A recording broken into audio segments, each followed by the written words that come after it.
Why, hello there, and good talk to you all, and welcome to a brand new episode of the Thrip and the... Oh, and Frank N show. And that was your host, Dr. Via the Thrip, and talking to you then was my creation, Frankenstain. So, what is the subject of this month's discussion? Oh, it is on Universal Monsters. Oh yeah, Universal Monsters. So,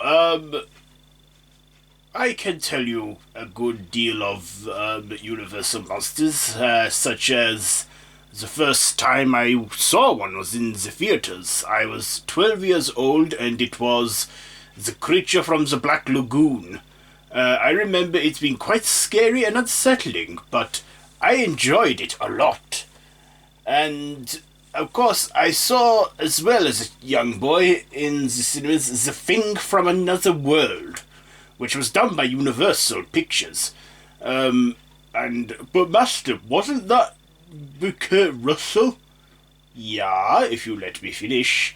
Yeah, I will say, yeah, the one with Kurt Russell, John Carpenter's The Thing, is a remake of the 1951 film, The Thing from Another World. So I enjoyed those ones. But of course, there were those that were out before my time. Oh yeah, Master, I think I know which ones we're going to talk about. Do you? Go on then, share it. Frankenstein.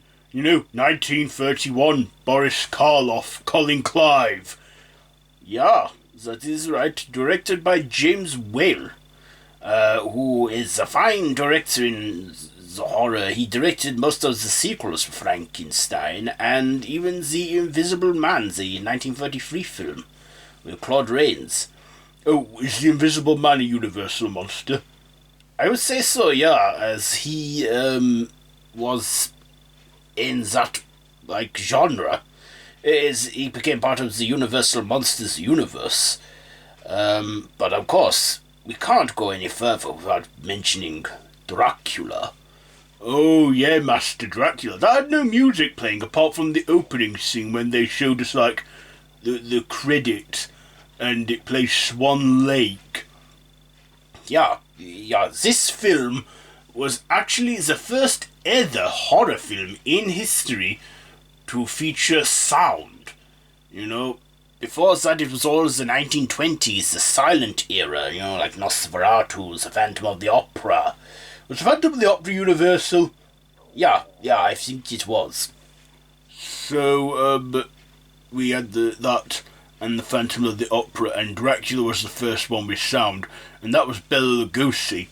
Yeah, Bela Lugosi, a fine actor in the Universal horror genre. He appeared in various others. He was Igor in Frankenstein, and he was a gypsy in The Wolfman from 1941.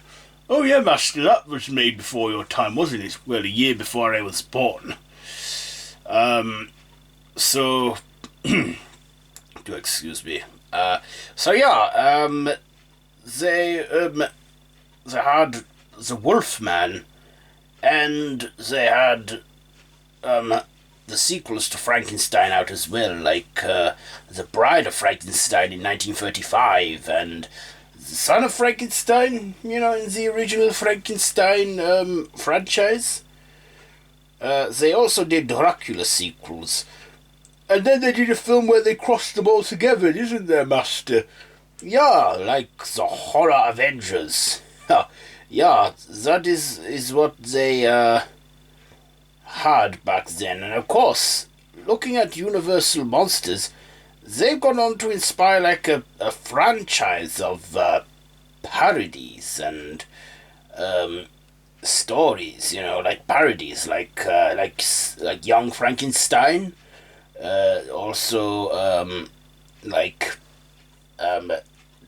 Dracula Dead and Loving It.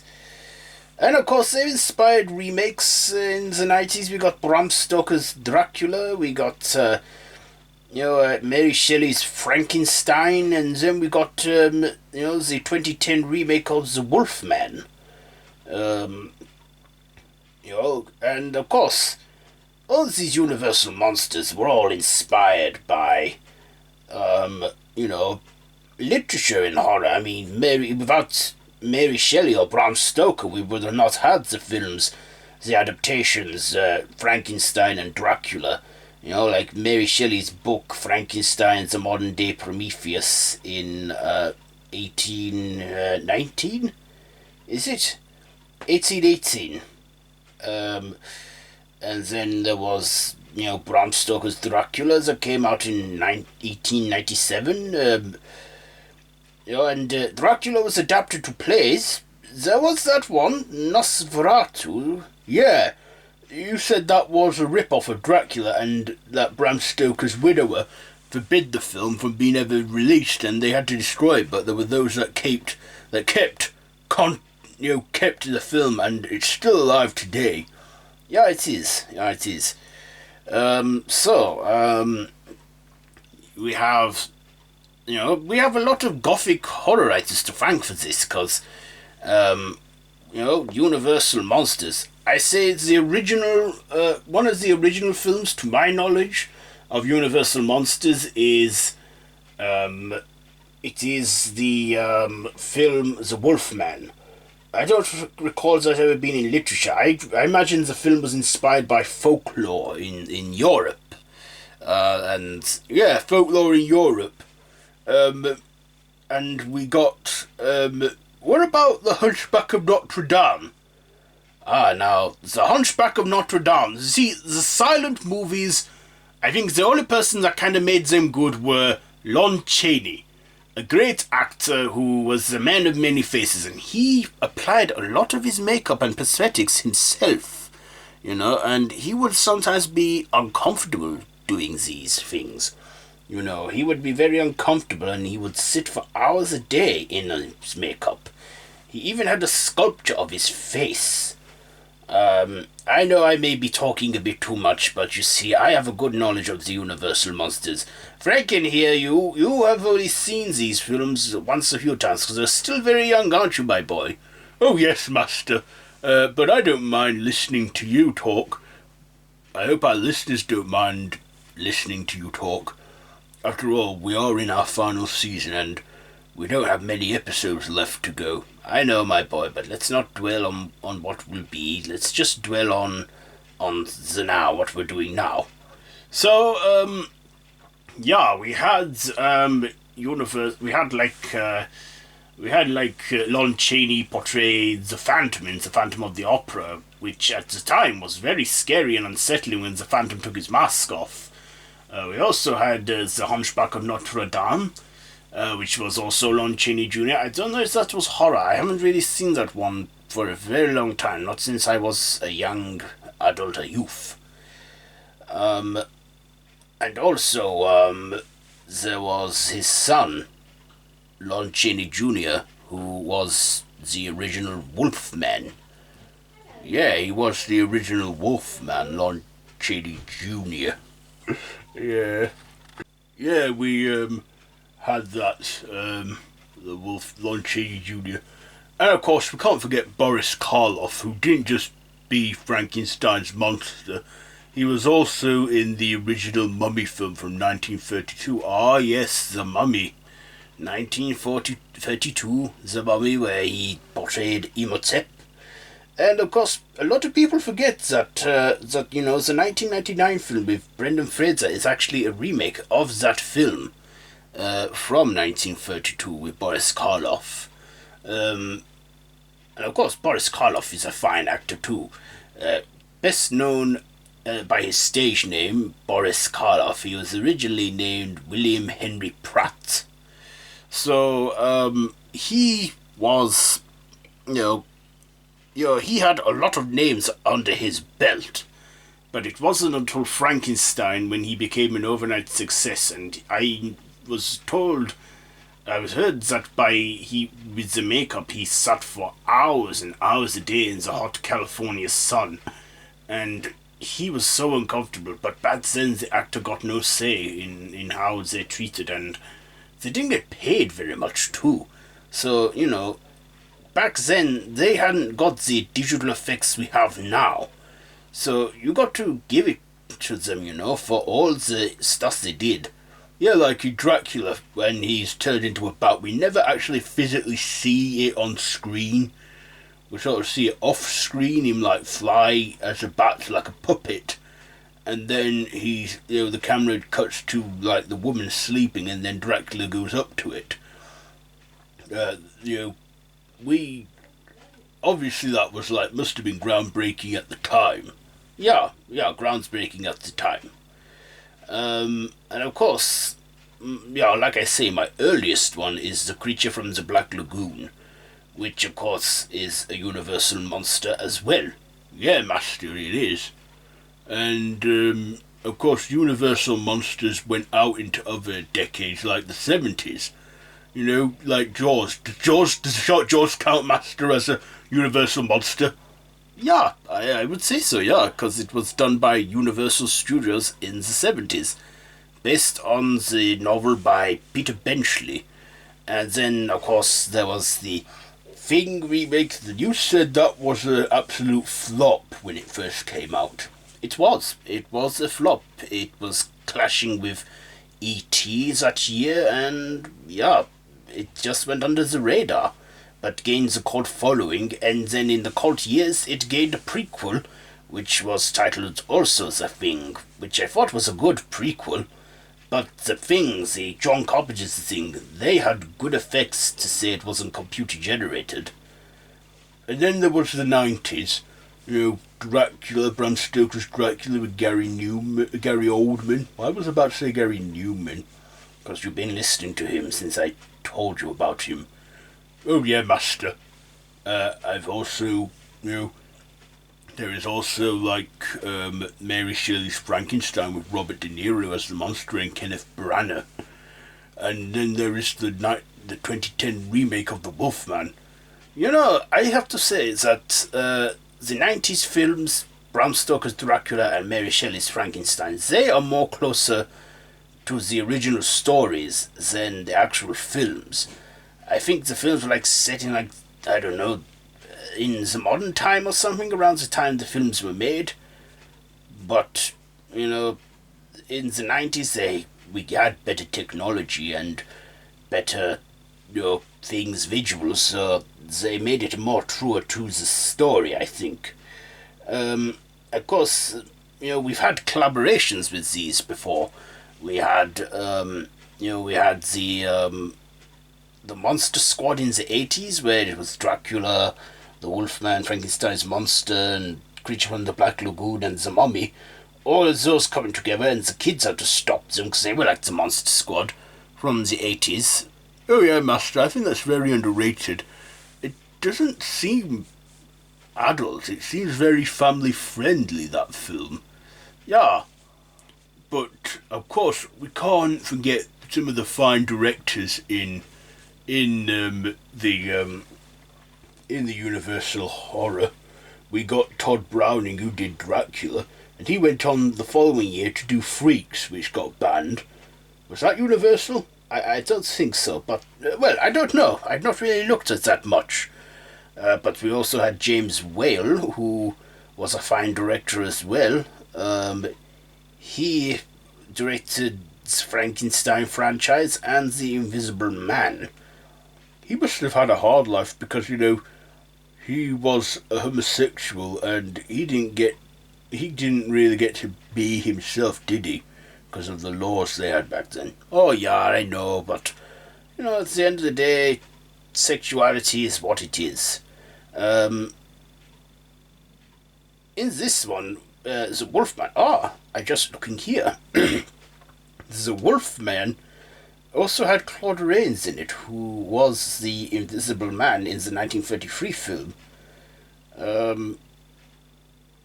And there is, and there's other directors like George Wagner, who directed The Wolfman with Lon Chaney Jr., and directed a few other films under his belt, like Horror Island and Man-Made Monster, and Of course, all these fine actors are dead now. They died like in the 60s, a long time ago. But, I say that their work has stood the test of time. They did do crossovers, like a sequel of The Wolfman, like Frankenstein meets the Wolfman in 1943.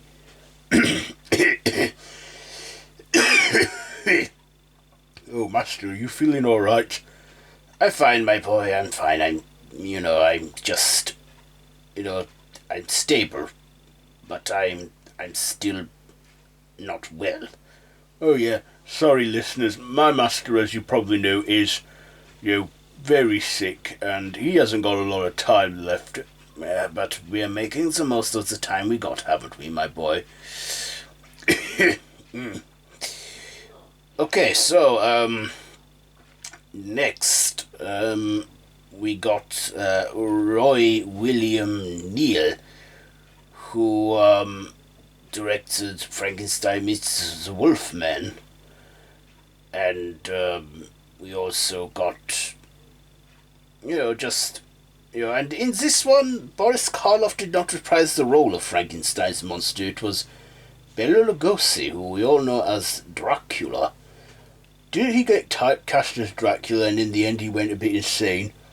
Yeah, he did. He did go insane. In the end, he sort of believed himself that he was Dracula, and he even had a castle built in Hollywood, and he's a good king of horror, but in the end, I think it all got too much for him, and he died in 1956, aged 73, buried in his Dracula cloak. And now, the castle that he had built, the Dracula castle, is now owned by Johnny Depp, and he lives in it. Yeah, Johnny Depp lives in Dracula's house. How funny. Yeah, my boy. So, do you want to say anything, my boy?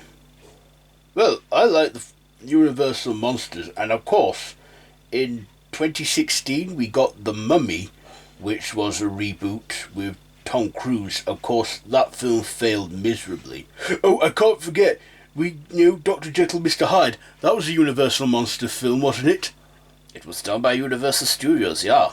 Yeah, in the 40s.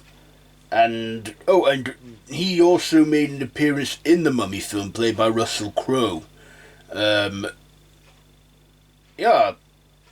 2016 reboot of The Mummy was meant to be the start of the Dark Universe, but of course with that flopping and failing miserably, any plans for future films got scrapped. I mean, it was a shame, I mean, it's not too late though. If they do it right and if they do the film right and they tell the story right, it could take off again. The Dark Universe could take off again. I mean, it's not going to now in my lifetime. But there were plans in 2019 for them to do a follow-on to that in that universe called Bride of Frankenstein, which would have had Javier Bardem as the monster and Angelina Jolie as his bride, but that eventually got scrapped after being put on hold.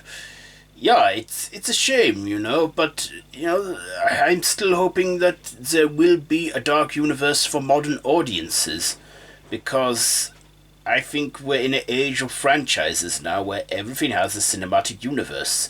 We have like the Marvel Cinematic Universe, the DC Extended Universe, we have, away from the comics, we have the Conjuring universe, which is doing quite well, starting with the Conjuring, and then its sequels, and then the spin-offs and prequels. It's done quite good for itself. I mean, it's not had a few good films in there, but it's done well enough to still maintain its cinematic universe. I just hope that they can get it right with the Dark Universe. I mean, I think they had a couple attempts before with I, Frankenstein and Dracula Untold. Yeah, and they didn't take off, did they, Master? No, they did not. So, I just think they need to do it right. They need to pick the right character, do the right story, not do this whole gender change thing, all female cast. I'm not sexist. Am I using the right term, Master Sexist? I believe you are, yeah, keep going. But, why do the whole gender thing? I mean, it's like a female Dracula, or Wolfman, or yeah, they do have female Frankenstein the Bride, but, why don't they just do it, just not try too hard, not make too much complicated action stories, and do it right. I think they can do this right, and I hope that, if Universal Studios are listening, I really hope that you could do this the right way. Give us the Dark Universe another go, but try something different, okay? If you're listening to this, I doubt you are, but still, I'm sure if our listeners are hearing this, they can get the word out. Get the word out, people! Okay now, my boy. So is there anything more you want to say? I don't think so, Master. Anything else you want to add? I don't think so. I'm quite tired now because my meds are beginning to kick in and I'm feeling sleepy. Oh, I see. So we should probably wrap this up now. Yeah, my boy. Let's wrap it up. So, this has been the Thrip and Frank N show, and our discussion on it has been Universal Monsters. I have been your host, Dr. Via the Thrip, and I have been Frankenstain. And we'll be back in October for a Halloween special, isn't that right, Master? Yeah, we will. Halloween, the 31st of October, Halloween night, we shall, or at least on that day, Halloween, we shall be back with a Halloween special. It will be our final special ever because we are in our final season, and it will be our penultimate episode ever, as we will have our last one in November. Because, all good things must come to an end. Yeah, but we still got the Halloween special to look forward to, and the last episode. Yes, we do, my boy. Yes, we do. So, yeah, thank you for listening to this month's show, and, yeah, until next time, I bid you all auf Wiedersehen goodbye, yeah? Yeah, bye-bye! And that's a wrap, isn't it, Master? Yeah, it is.